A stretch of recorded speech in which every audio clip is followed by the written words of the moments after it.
കൗമാരകലയുടെ കേളികൊട്ട് ഉയർന്നിരിക്കുകയാണ് മട്ടാഞ്ചേരി ഉപജില്ലയിൽ. കുമ്പളങ്ങിയിലെ വിവിധ സ്കൂളുകളിലായി ഇന്നലെ മുതൽ തുടങ്ങിയിരിക്കുന്ന മട്ടാഞ്ചേരി ഉപജില്ലാ കലോത്സവ വേദിയിലാണ് ഇന്ന് മെട്രോ 7 ന്യൂസ് ഉള്ളത്.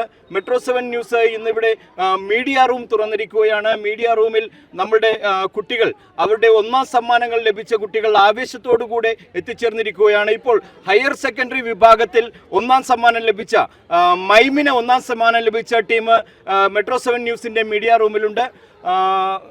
ഹലോ, എന്താണ് നിങ്ങളിന്ന് ഒന്നാം സമ്മാനം അടിച്ചിരിക്കുകയാണല്ലോ, എന്ത് പറയുന്നു? സന്തോഷം. കഴിഞ്ഞ കൊല്ലം ഒന്നും കിട്ടിയില്ല, ഇക്കൊല്ലാണ് അത്രയും കഷ്ടപ്പെട്ട് ഞങ്ങൾ 6 പേര് മാത്രമല്ല, ഈ ഒരു ഫുൾ ടീമിന്റെ എഫേർട്ടാണ് ഇപ്പൊ ഫസ്റ്റ് കിട്ടാൻ എല്ലാരും കൂടെ പരിശ്രമിച്ചത്. എത്ര ദിവസമായി നിങ്ങളുടെ പ്രാക്ടീസ് എല്ലാം തുടങ്ങി? 2 മാസം, 2 months ആയി. 2 മാസമായിട്ടുള്ള പ്രാക്ടീസ്. എന്താ, ആരൊക്കെയാണ് ഇതിനു വേണ്ടിയിട്ട് നിങ്ങളെ സഹായിച്ച ആളുകളൊക്കെ?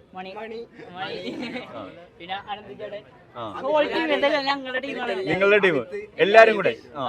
എന്താണ് നിങ്ങളെ മൈമിന് നിങ്ങള് എന്ത് തീമായിരുന്നു നിങ്ങൾ കൊടുത്തത്? കലിംഗാവാറാണ്. അശോക ചക്രവർത്തി ലാസ്റ്റ് ബുദ്ധമതം സ്വീകരിക്കണം. ഏത് സ്കൂളാണ് നിങ്ങൾ? HSS ഹയർ സെക്കൻഡറി വിഭാഗത്തിൽ ഒന്നാം സമ്മാനം ലഭിച്ചിരിക്കുകയാണ്. ഹാപ്പിയാണ് നിങ്ങൾ? Totally happy. ഇനിയിപ്പോ ജില്ലയിൽ പോയി കഴിഞ്ഞാലോ? അവിടെ ഫസ്റ്റ് അടിക്കും. ഓക്കെ, അപ്പൊ ഓൾ ദി ബെസ്റ്റ്.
സ്കൂൾ കലോത്സവത്തില് സംസ്കൃതോത്സവവുമായിട്ട് ബന്ധപ്പെട്ട് പ്രവർത്തിക്കുന്നത് ഇപ്പം എത്ര വർഷമായി? ഇപ്പോൾ ഞാനൊരു 24 കൊല്ലങ്ങളായി. ഞാൻ TD സ്കൂളിലെ സംസ്കൃതാധ്യാപകനാണ്. 24 വർഷമായി ഞാൻ കുട്ടികളെ കൊണ്ടുപോകുന്നുണ്ട്. എങ്ങനെയുണ്ട് കുട്ടികളുടെ? നമ്മുടെ കുട്ടികൾ എന്ന് പറഞ്ഞാൽ നന്നായിട്ട് പങ്കെടുക്കുന്നുണ്ട്. ഈ ഉപജില്ലയിൽ TD സ്കൂളിനാണ് UPയും അതുപോലെ ഹൈസ്കൂൾ ലെവലും ഓവറോൾ കിട്ടാറ്. സംസ്കൃത പഠനത്തിൽ നമ്മളുടെ വിദ്യാർത്ഥികൾ എത്രത്തോളം ശ്രദ്ധ കേന്ദ്രീകരിക്കുന്നുണ്ടെന്ന്? സത്യം പറഞ്ഞാൽ സംസ്കൃതം പഠിക്കുന്നവർ കുറവാണ്. ഇപ്പം മട്ടാഞ്ചേരി ഉപജില്ലയിൽ തന്നെ ആകെ സംസ്കൃതം പഠിപ്പിക്കുന്ന വിദ്യാലയങ്ങൾ എന്ന് പറയുന്നത് കേവലം 8 വിദ്യാലയങ്ങളേ ഉള്ളൂ.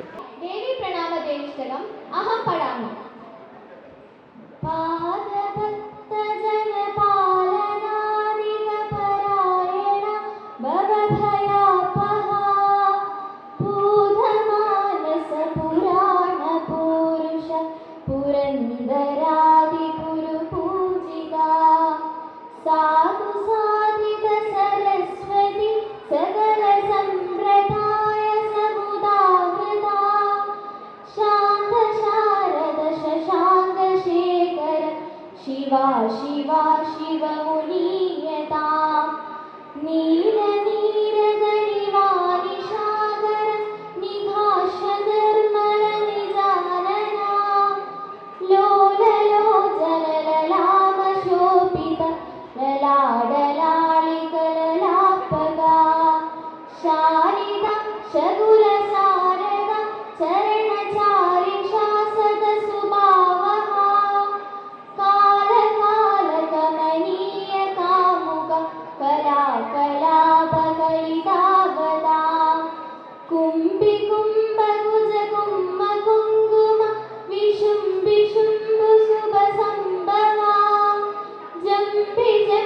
പരിഭുജം ദളസ്തനി നിഷേവ്യമാണ ചരണാംബുജാ ഡിംബകുംഭിമുഖബാഹുലേയലസഭംഗക വിദുരഭംഗധാ ഡാംഭികാസുരനിശുംഭശുംഭമതി നീതനോതു ശിവമംബികാ ദാരിധാത്രിധനദാരിഘാതമിത ദാരുണ ഗണിതരക്ഷഠാ മാരമാരണമരാമരാള മണിമത്തരാഗ പരമാനിനി രാജരാജരമണീയ പാലമിതരാജിത മലഭധാവധാം ഹേലയാ സുദിതഹാലയ കുലിതകാലയ മലിനശ്രീലയാ വ്രീലയ പരിതകാലയ വിമലമാലയ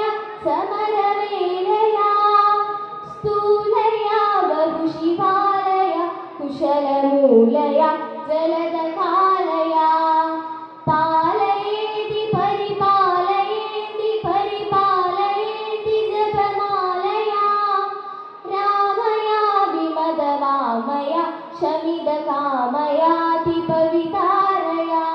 എന്താ മോളുടെ പേരെന്താണ്? ശ്വേതാലക്ഷ്മി. ശ്വേതാലക്ഷ്മി. എന്തിനൊക്കെ പങ്കെടുത്തത്? ഗ്രൂപ്പ് സോങ് 2 ഉണ്ട്, പിന്നെ ഒരു സിംഗിൾ സാൻസ്ക്രിറ്റ് ഉണ്ട്. എന്തിനാണ് ഇപ്പോ സമ്മാനം നേടിയത്? എന്തിന്? സാൻസ്ക്രിറ്റ് പദ്യം ചൊല്ലൽ. 1ാം സമ്മാനം, എ ഗ്രേഡ്. അപ്പോ എന്ത് തോന്നുന്നു ഇതിന് മത്സരത്തിൽ? വളരെ സന്തോഷമുണ്ട്, കാരണം കഴിഞ്ഞ 3 വർഷമായിട്ട് ഇതിന് പോകുന്നുണ്ട്. അപ്പൊ അതിന് 3 വർഷത്തിലും ഫസ്റ്റ് കിട്ടി. ജില്ലാതലത്തിൽ മത്സരിച്ചിട്ടുണ്ടോ? മത്സരിച്ചായിരുന്നു. ജില്ലാതലത്തിലും സമ്മാനം വാങ്ങിച്ചിട്ടുണ്ട്. സമ്മാനം എ ഗ്രേഡ് വാങ്ങിച്ചിട്ടുണ്ട്. ഏത് സ്കൂളാണ് മോള്? അവർ ലേഡീസ്. ആരാണ് ഇതിനെല്ലാം പ്രോത്സാഹനം തന്നത്? എൻ്റെ മ്യൂസിക് ടീച്ചർ, പിന്നെ അവിടെ പഠിപ്പിക്കുന്ന തന്നെ സാൻസ്ക്രിറ്റ് മിസ്സുമാരുണ്ട്. പിന്നെ എല്ലാ മിസ്സുമാരും ഇങ്ങനെ കുറേ പാടണം, എല്ലാത്തിനും പോകണം എന്നൊക്കെ പറഞ്ഞ് കുറേ മാതാപിതാക്കളുടെ പ്രോത്സാഹനം എല്ലാം ഉണ്ട്. കലോത്സവം നടക്കുമ്പോൾ എങ്ങനെയാണ് നമ്മളുടെ വേദികളിലുള്ള പ്രവർത്തനങ്ങളൊക്കെ എങ്ങനെയാണ്? എന്നെ സംബന്ധിച്ചിടത്തോളം പറയാമെന്നാണെങ്കിൽ എനിക്ക് ഏറ്റവും വലിയ ഇഷ്ടം കലോത്സവം, സ്പോർട്സ്, ശാസ്ത്രമേളൊക്കെ വരുന്നത് എൻ്റെ ജീവിതത്തിൽ ഏറ്റവും വലിയ ഇഷ്ടമാണ്. 17 വർഷക്കാലമായി. ഈ വർഷം ഞാൻ റിട്ടയർഡ് ആവുകയാണ്. എന്തായാലും ഞാൻ രാവിലെ 7 മണിക്ക് എല്ലാ വേദികളിലും വന്ന് നോക്കും. എല്ലാ ആൾക്കാരൊക്കെ വിളിക്കുകയൊക്കെ ചെയ്യും. അവർക്ക് എന്തെല്ലാം സപ്പോർട്ട് ചെയ്ത് കൊടുക്കാവോ അത്രയും സപ്പോർട്ട് ചെയ്യും. അത് ഏത് വിദ്യാർത്ഥികളെന്നല്ല, എല്ലാവർക്കും എന്തെല്ലാം എന്നെ കഴിയുന്ന എല്ലാ പ്രവർത്തനങ്ങളും ഞാൻ ചെയ്യാറുണ്ട്. പ്രത്യേകിച്ച് ഈ വർഷം നമുക്ക് എടുത്തു പറയാനുള്ളത് ഫുഡാണ്. ഈ വർഷം നമുക്ക് 1000-ഓളം വിദ്യാർത്ഥികൾക്ക് ഫസ്റ്റ് ഡേയിൽ തന്നെ അവർ ഫുഡ് കൊടുത്തു. അതുപോലെ പ്രോഗ്രാമുകൾ പറഞ്ഞ സമയത്ത് തന്നെ പ്രോഗ്രാമുകൾ തീരുന്നുണ്ട്. മുൻകാലങ്ങളിൽ രാത്രി 10 മണി 11 മണി വരെയൊക്കെ നിൽക്കുന്ന സമയത്ത് ഇപ്പോൾ ഇന്നലെ 4 മണിക്ക് ഏകദേശം കഴിഞ്ഞു. പ്രത്യേകിച്ച് നമുക്ക് AUവിനെ എടുത്ത് പറയണം. AUയുടെ നിർദ്ദേശപ്രകാരം AU കൊണ്ടുപോകുന്ന ആ കോർഡിനേഷൻ അത് ഏറ്റവും വലുതാണ്. പിന്നെ നമുക്ക് മറ്റൊരു കാര്യം പറയാനുള്ളത്, എന്ത് പരിപാടി കഴിഞ്ഞാലും അത് മാധ്യമപ്രവർത്തകരാണ് വിദ്യാർത്ഥികളെയും ഈ സംഘാടകരെയും സമൂഹത്തിലേക്കും മറ്റ് ജനങ്ങളിലേക്കും അറിയിക്കുന്നത് മാധ്യമപ്രവർത്തകർ. അവർക്ക് ഒരുപാട് നന്ദി രേഖപ്പെടുത്തിക്കൊള്ളുന്നു.